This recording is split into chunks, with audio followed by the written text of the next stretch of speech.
This is Justine Spargrove, recording Learning Plan 2, encouraging a healthy diet.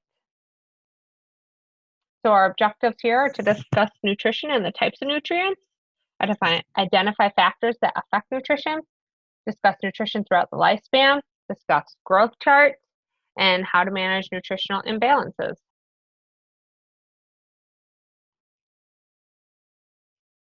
All right, so nutrition. So nutrients, some nutrients called macronutrients supply the body with energy or kilocalories, sometimes we see it as, whereas others are called micronutrients, and they help manufacture, repair, maintain cells. So in this section, we'll discuss the three classes of nutrients that provide the body with energy, which are carbohydrates, proteins, and lipids. So two types of metabolic reactions that can occur are anabolism and catabolism, and they occur continually and are adjusting according to the needs of the body. So anabolism involves the formation of larger molecules from smaller ones, and catabolism involves the breakdown of larger molecules into smaller molecule components. So that process releases the energy. All right, so types of energy nutrients. So carbohydrates supply energy from muscles and organ function. Simple carbohydrates are sugars. They increase satiety, or basically the feeling of fullness and satisfaction, and enhance insulin secretion. And then the insulin promotes the movement of glucose into the cells so they can be used. Now, our proteins are tissue building, are used for tissue building. So protein is a structural material of every cell in the body. So in fact, except for water, protein makes up the biggest part of the body. So it is essential for growth, maintenance, and repair of the body cells and tissues. So that's why that's important. Now, it also has nitrogen balance, which occurs when intake and output of nitrogen are equal.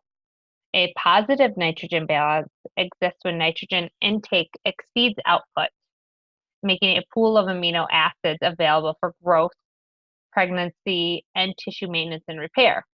Now, negative nitrogen balance exists when nitrogen intake is lower than nitrogen loss. So this occurs in illness, injury, like burns, and malnutrition. Amino acids for protein synthesis to occur, every amino acid necessary to build that protein must be available. So complete protein foods contain all of the essential amino acids necessary for protein synthesis. These usually come from animal sources. So if you think of animal sources, that would be like protein, like your meat. Incomplete proteins, foods like nuts and grains, do not provide all the essential amino acids. However, by combining two incomplete proteins, a complete protein can be made. For instance, lentils or legumes and rice or grain with yellow peppers makes a healthy meal using a complementary protein. Or peanuts or nuts with black beans or legumes in a salad is another good choice. Yogurt or dairy with sunflower and flax seeds, or just seeds in general, combines a complementary protein for a healthful vegetarian diet. Now, metabolism, so proteins combine with iron to form hemoglobin, so that's why that's important. It's good for our immune system, so lymphocytes, specialized white blood cells, and antibodies are proteins. Fluid balance, so they attract water and help regulate fluid balance in cells and the bloodstream. And then it's a secondary energy source. So it can be broken down for energy when fats and carbs are inadequate. So looking at this, if you're familiar with the keto diet, that's essentially what the keto diet does. Is someone is supposed to eat little to no carbs, and they're supposed to eat moderate proteins and somewhat high fat to help just kind of fill them up. So what happens in the body is when you don't eat carbohydrates for energy, your body pretty much has no energy. And so then it burns off all the carbs, all the energy source, and then it has to revert to proteins for the energy. So then basically your body burns the protein, and then as it burns through the protein, it turns to fat. So it starts breaking down the fat in the body for energy source. So that's how keto works if you're familiar with that. Now let's talk about lipids. So they are solid at room temperature and they're called fats, whereas those that are liquid at room temperature are called oils. So for example, butter is a fat even when it's melted because it would be solid at room temperature. So you'll hear the terms lipids and fats used interchangeably. So just know that they're the same thing. Now, they are backup energy source, like I said, although carbohydrates are the primary energy source during strenuous physical activity, or our bodies burn fat for energy when we're engaging in sustained light activity, such as walking or mowing the lawn, and when we're at rest. The body also burns fat for energy when the glycogen stores are exhausted. Because again, when it runs out of energy from something else, fat's kind of what's left and is the last resort. Fats are also good for organ insulation or protection. The body fat provides insulation, protects vital organs, aids in thermal regulation, and enables accurate nerve impulse transmission that encases your nerves. And in addition, lipids are a component of every cell membrane and are essential to cell metabolism. All right, macronutrients. So we needed only in small amounts. Vitamins and minerals are called micronutrients. I said macro, I meant micro. Because they are required by the body in only very small amounts, so they're micro. Although they do provide no energy, they are critical in regulation of a variety of body functions. So they regulate body, or they help with vitamins. So vitamins are organic substances that are necessary for metabolism or preventing a particular deficiency disease. And because the body cannot make vitamins, they must be supplied by the food we eat. So vitamins are critical in building and maintaining body tissues, supporting our immune system so we can fight disease and ensuring healthy vision. They also help our bodies to break down and use the energy found in carbohydrates, proteins, and lipids. The vitamins are especially critical during periods of rapid growth, pregnancy, lactation, and healing. Some evidence actually support the claim that certain vitamins prevent chronic illnesses, but again, that's kind of controversial. Vitamins are either water soluble or fat soluble. That's something that you learned in pharmacology. Now, minerals are inorganic elements found in nature. They occur in foods either naturally or as additives, as well as in supplements. So, major minerals or macro minerals are minerals that the body needs in amounts of 100 milligrams per day or greater. And trace minerals are essential but in lower concentrations. So in the United States, calcium deficiency is one of the most common mineral deficiency that we actually see. All right, so water. So makes up a large percent of the body weight. So water makes up about half of the total body weight. So it's about 55 to 65% in men and 50 to 55% in women. So men have greater muscle mass, and muscle contains a relatively large amount of water. So that's why they have a higher amount. Now, water is the basic solvent for the body's chemical processes. It's used for transportation, so circulating as a component of blood. Water serves as a medium for transporting oxygen, nutrients, and metabolic waste. And body structure and form is what it's good for as well. So water fills in the spaces in the body tissue, like in muscle. And then it also helps maintain body temperature. When the body temperature rises, we evaporate or sweat to help cool the body down.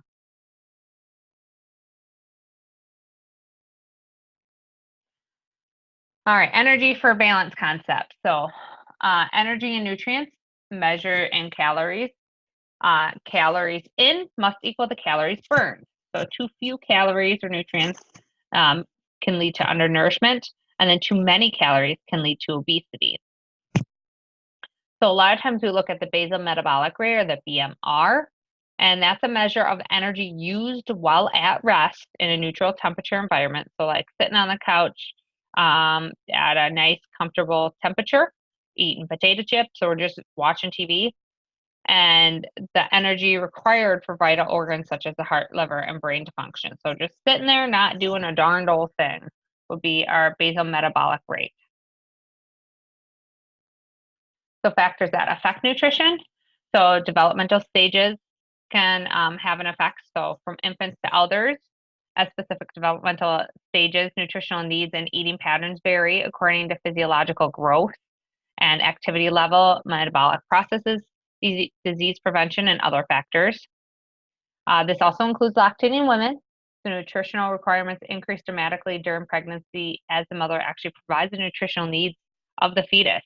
So folic acid intake is critical in the first trimester of pregnancy, which is the first 13 weeks, to prevent neural tube defects. And a daily supplement of 0.6 to 0.8 milligrams is actually recommended during that time. And adequate protein and calcium are important for growing muscle, brain, bone tissue. Iron is essential to maintain maternal and fetal blood supplies and stores during pregnancy. So very important. And then educational level can have effect on nutrition. You don't know what you don't know. So if someone doesn't know what foods are good or bad for them, they're not going to be able to eat appropriately. And then a knowledge of that nutrition, which kind of falls in with some of the education level as well. Developmental stages. So at specific developmental stages, nutritional needs and eating patterns, again, vary. So they may eat more or less at that point. And usually it's more for when they're growing. Lifestyle choices, dietary patterns, the type of food consumed is as important as the amount of food to a person's overall health. Work environment can play a factor. So some workers may rely on convenience foods to save time to get back to working. Cooking methods can vary. Oral contraceptive use. So this method of family planning lowers the serum level of vitamin C and several B vitamins. So you can actually get potentially more sick more often. Food to relieve stress. So food is commonly used to cope with stress and depression, loneliness, or boredom. So skipping meals, binge eating, or consuming too much of a single food can lead to nutritional problems. Tobacco use. Smokers use vitamin C and antioxidant faster than non-smokers. So again, they may get sick more often. Alcohol. So alcohol contributes to obesity. So it significantly decreases the rate of fat metabolism. And excessive alcohol use interferes with adequate nutrition by 1, replacing the food in the person's diet, 2, depressing the appetite, and 3, decreasing the absorption of nutrition by its toxic effects on intestinal mucosa, and then finally impairing the storage of nutrients. So then they need multivitamins, supplements, especially B vitamin and folic acid to help with all that. Caffeine may be associated with bone loss in high doses. It can actually cause anxiety and stomach upset. Caffeine can boost mood, mental, and physical performance. It can aid in the ability to burn fat for fuel instead of carbohydrates, and has been linked to lower risk of Parkinson's disease, which is good, type 2 diabetes, stroke, and dementia. Being vegetarian can play a role, so they all exclude red meat and poultry, but are at varying degrees. There are lots of alternative foods that they can eat to gain back the minerals and vitamins lost, or just take supplements. They may also have a My Vegan plate, which is just like a regular plate that we see that has our meat on it for proteins. They make My Vegan plate as well. Eating for health can play a role. So a diet high in meats and fish, fresh fruits and vegetables, nuts, seeds, eggs, and other natural whole foods is healthier. There are paleo diets or caveman diets, which can improve health, nutrition, and athletic performance. Someone eating for weight loss, many diets, the American Heart Association diet, have more moderate calorie restriction diets, or basically they restrict everything, and they describe food and selection and behavior modifications to sustain that weight loss. They promote a variety of foods, they encourage healthy habits, and emphasize self-monitoring strategies instead of limiting the foods, like promising a quick weight loss. Some ethnic, cultural, and religious practices can affect nutrition. So food choices often reflect the food that we're plentiful in. the region of the origin, as well as foods that were readily grown in the native soil. So certain regions may require fasting or abstaining from certain foods. For example, Roman Catholics fast on Ash Wednesday and Good Friday. Kosher dietary laws prohibit eating pork and shellfish. Disease processes and functional limitations can also play an effect on your nutrition. So chronic diseases can alter nutrient intake, digestion, absorption, use, and excretion. So any illness, especially when accompanied by a fever, increases the need for protein, water, and calories to meet the demands of increased metabolic rate.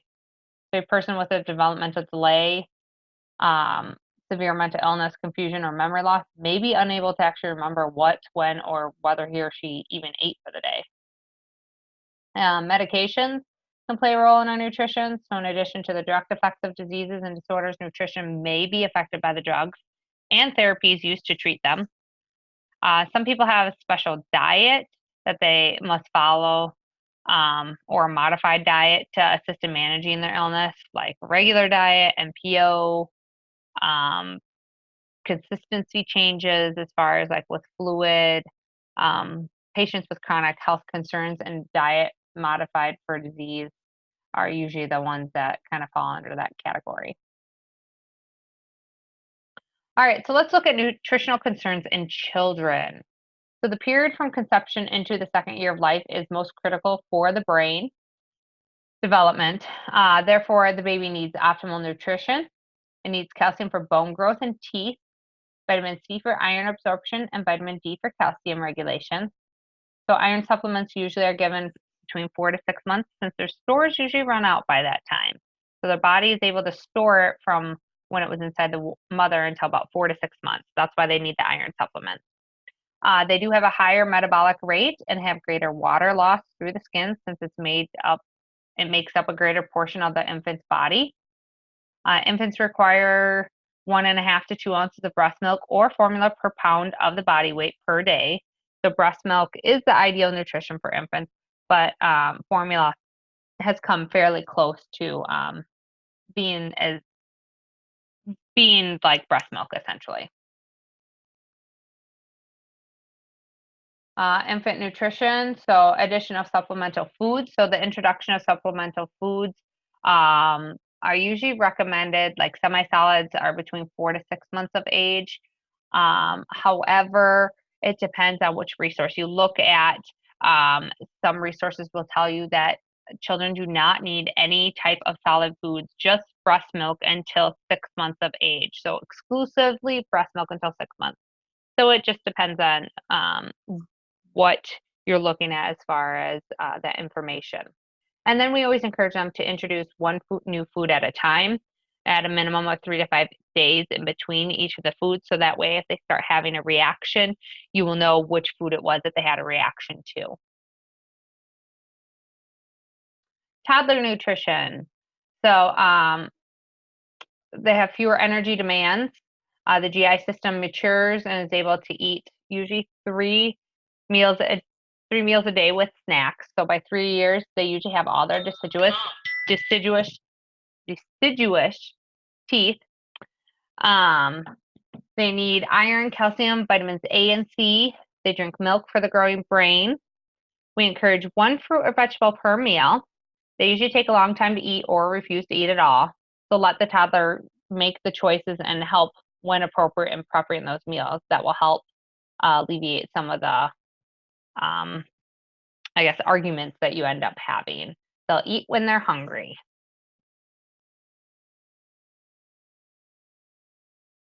So fostering healthy eating habits. Toddlers should sit at a table or in a high chair to eat to minimize choking, and foster positive eating patterns. So they like to sit up at the table, and they should be starting to use silverware as well, but they like finger foods a lot at that age. Preschool nutrition and dental. So children's appetites naturally regulate food intake depending on physical needs for energy and nutrition. So snacks between meals are helpful. They like to help with prepping the food. They may have food jags, like eating only a few food for several days or weeks. And then at this age, we need to encourage good dental care, because that's something that can carry over with them. So help them make good choices at this age and let them eat when they're hungry.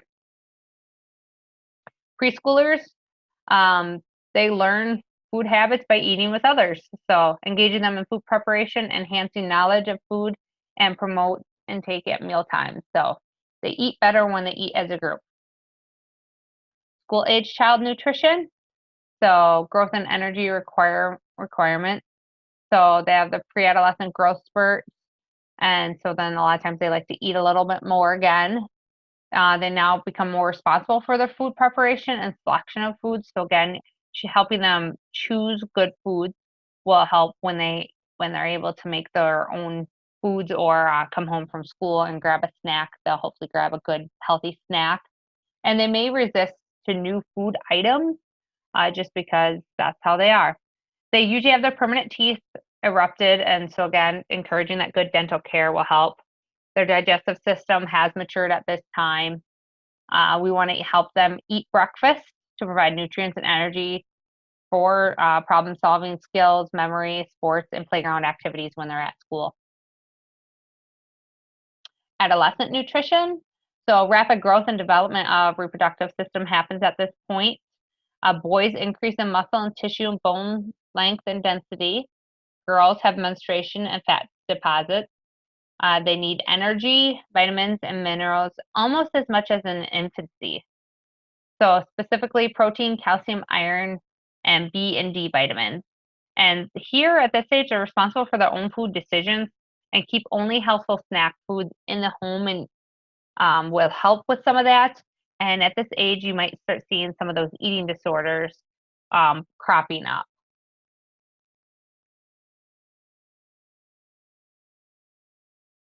Adult nutrition. So young adults continue to require adequate amounts of protein, vitamins, and minerals, but not at the same level as in adolescents. Remember, those adolescents need about as much as what a baby did, or equivalency for when they were growing, that rapid growth. Middle adults, their basal metabolic rates decrease, causing weight gain, and they start to experience some chronic illnesses. And dietary modifications and exercise are essential to help control those diseases or that weight gain. Pregnant and lactating women nutrition. So folic acid is in the first trimesters to prevent neural tube defects. Adequate protein and calcium for growing muscle, brain, and bone tissues. Iron from maternal and fetal blood supplies is important. Supplements, so iron and folic acid and calcium are usually supplements at that point. Calories, so 300 additional kilocalories per day in the second and third trimesters of pregnancy are required. Now, 500 additional for women who are breastfeeding. So they still need additional protein and calcium and increased fluid intake to make adequate amounts of breast milk. So they do need to eat more, but it shouldn't be an excessive amount more to help make breast milk or to grow the baby, essentially. So pregnant women should be screened for gestational diabetes as well during that time. Older adult nutrition, so they vary only slightly from middle adulthood. They have lean body mass, physical activity, and BMR decrease as well. They lose interest a lot of times in eating, and decreased sensation of thirst happens. So they have therapeutic diets, and sometimes they have the inability to taste anything or smell, because that kind of starts disappearing with age. They have diminished vision or hearing, limited mobility, interaction, making it more difficult to purchase or prepare foods. Sometimes they have tooth loss and gum disease, or arthritic hands, or uh, GERD or acid reflux, uh, decreased gastric secretions, decreased intestinal peristalsis, and glucose intolerance. So there's a lot of things kind of working against them here for their nutrition. Their bone density decreases, calcium requirements increase, and low concentrations of vitamin B12 and vitamin D are linked to congenital decline. And at this age, they may start showing some depression, some social isolation, which can negatively actually affect their appetite, causing weight loss or decreased activity or interaction. And then that increases the frailty. Common nutritional concerns. So the most common concerns that we see in the United States are childhood hunger, overweight and obesity, food safety, common dietary deficiencies, failure to thrive, food reactions, and anorexia nervosa. So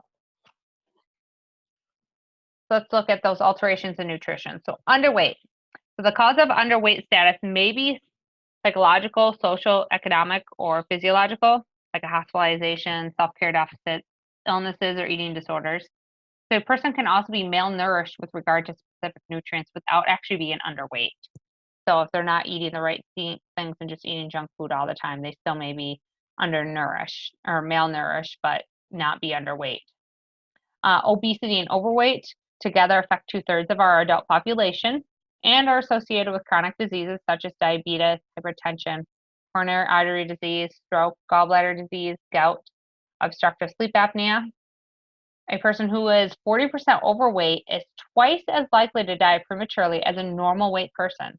Therefore, as a nurse, you should or can assist your clients to achieve and maintain a healthy weight. So assessing body composition. So there's different ways we can do that. So there's the anthropometric measurement, which is a growth rate in children. Adults, protein and fat stores are looked at. Overweight, obesity, and underweight use standardized equipment and procedures, and then body weight measurement alone is insufficient for assessing body composition here. So that's actually just taking measurements. Now we can do skin fold measurements or circumferences. So half of the body fat is located subcutaneously. So skin fold thickness provides an estimate of a person's body fat content. So a lot of times they use like little calipers that look like little pinchy grabby things or forceps for children and women, and they use the subscapular area in men. They combine measurements of triceps, skin folds, and mid-upper arm circumference to give a better estimate. The accuracy is harder for those who are obese, just because, again, they're not sure of the exact measurements. Circumferences. So the percentage of body fat is to use girth or circumference measurements. Use mid-upper arm circumference, abdominal circumference, and the waist-hip ratio for that. So women should have a 0.8 or less, and men a 0.95% or less. And then one that we commonly see is body mass BMI, body mass index, which they can use scanning devices that measure bioelectrical impedance and the conduction of harmless electrical charge through the client's body. So lean tissue readily conducts those charges, whereas adipose tissue doesn't. So otherwise, calculating it by hand would work as well. And then finally, underwater weighing. So that's a hydrodensity anemometry is underwater weighing. So you submerge the patient in a tank of water, and it's the actual gold standard for measurements, but impractical to use with most age groups. So how do we analyze growth measures? So measurement of weight, length, and head circumference and body mass index are some ways. Use of gender and age-specific growth charts can help us, and analysis of growth plots, proportionality, and patterns may help. So here we have plotting measurements on the growth curve. So you see here that we have a baby and we have different lines. So the nurse can accurately measure the child, then place the height and weight on appropriate growth grids for the child's age. So if the child was down here at the 50th percentile, which is this darker line here, when it's first born, we want it to kind of stay within that range all the way up. So the next time it comes in to be weighed, it should have a little dot a little farther away. And then as it keeps growing, it should kind of follow that curve. Now, if it goes one up or one down, we may have to look and say, okay, was something mismeasured, or maybe the baby was sick. If the baby, had a nasty cold or so for a week or fought it off for 2 weeks, maybe the baby dropped a little bit on the growth curve down here because it wasn't able to maintain that weight because it was too busy trying to fight off that cold. Or maybe it just hit a major growth spurt at that time, and that's why it hopped up a little bit.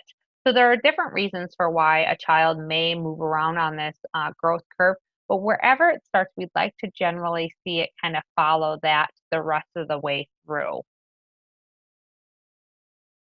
All right, identifying nutritional imbalances. So complete physical exam. Um, so that includes like a general survey, alterations in vital signs, poor skin trigger, wound healing can, tell us a whole lot of things. They may have a concave abdomen or ascites or change in muscle mass. That would all be indicators of nutritional imbalances. Laboratory results can tell us a whole lot of things. So, like blood glucose level indicates the amount of fuel available for cellular energy. Levels above the normal set point trigger the release of insulin, which causes glucose to move into the body cells and to be stored in the liver and muscles. So a level below the normal set point triggers the release of glucagon, um, leading to the release of glucose from storage. Now, if they do a serum albumin test, that is synthesized in the liver and constitutes about 60% of the total body protein. Low levels of the albumin are associated with malnutrition and malabsorption, acute and chronic liver disease, and repeated loss of protein through burns, wounds, or other sources. So the half-life of albumin is about 18 to 21 days. As a result, there's a lag in detecting nutritional problems based upon the serum albumin. So it'll show up later. Albumin is also affected by fluid status and therefore is not an accurate measurement in patients with fluid imbalance. So they have to be normal. Now, if we check urea, that's formed in the liver and is an end product of protein metabolism and excreted through the kidneys, blood urea nitrogen, so the BUN, which indicates liver and kidney function. So an elevated BUN shows impaired kidney function, dehydration, excess protein breakdown, and low levels show impaired liver function, fluid overload, and low protein intake. Now, a lot of times you'll see that we look at the creatinine as well, and that's an end product of skeletal muscle metabolism. It's excreted through the kidneys and is an excellent indicator of renal function. Increased levels may indicate impaired kidney function or a loss of muscle mass. Now, if we check hemoglobin, that's composed of heme, an iron-rich compound, and globin, a serum protein. So adequate iron intake is required to produce heme. Therefore, a low hemoglobin may indicate inadequate iron intake or chronic blood loss. So globin forms the backbone of hemoglobin, as well as antibodies, glycoproteins, lipoproteins, clotting factors, and a variety of key enzymes. A decrease in globulin level indicates insufficient protein intake or excessive protein loss. So how do we manage nutritional imbalances? Let's start with planning. So key point, we must identify the etiology of the imbalance. So that's the biggest thing we must do. So examples of etiology for undernutrition may be difficulty chewing or swallowing, like decayed or missing teeth, ill-fitting dentures, can all make difficulty, swallowing or chewing. So the person often resorts to eating only soft foods, which can lack fiber. Acute disorders affecting the throat, such as pharyngitis, make swallowing painful. Cancer of the larynx or esophageal structures also make swallowing painful or difficult and frequently lead to avoiding food. Now, alcoholism can result in poor appetite, decreased intake of food, and therefore nutrients. So it's a common problem in alcoholism. Metabolic disorders like chronic diseases like diabetes, gastrointestinal disorders can alter nutritional intake or digestion, absorption, use, and excretion. So any illness, especially when accompanied by a fever, increases the need for protein, water, and calories, again, to meet the demands of increased metabolic rate.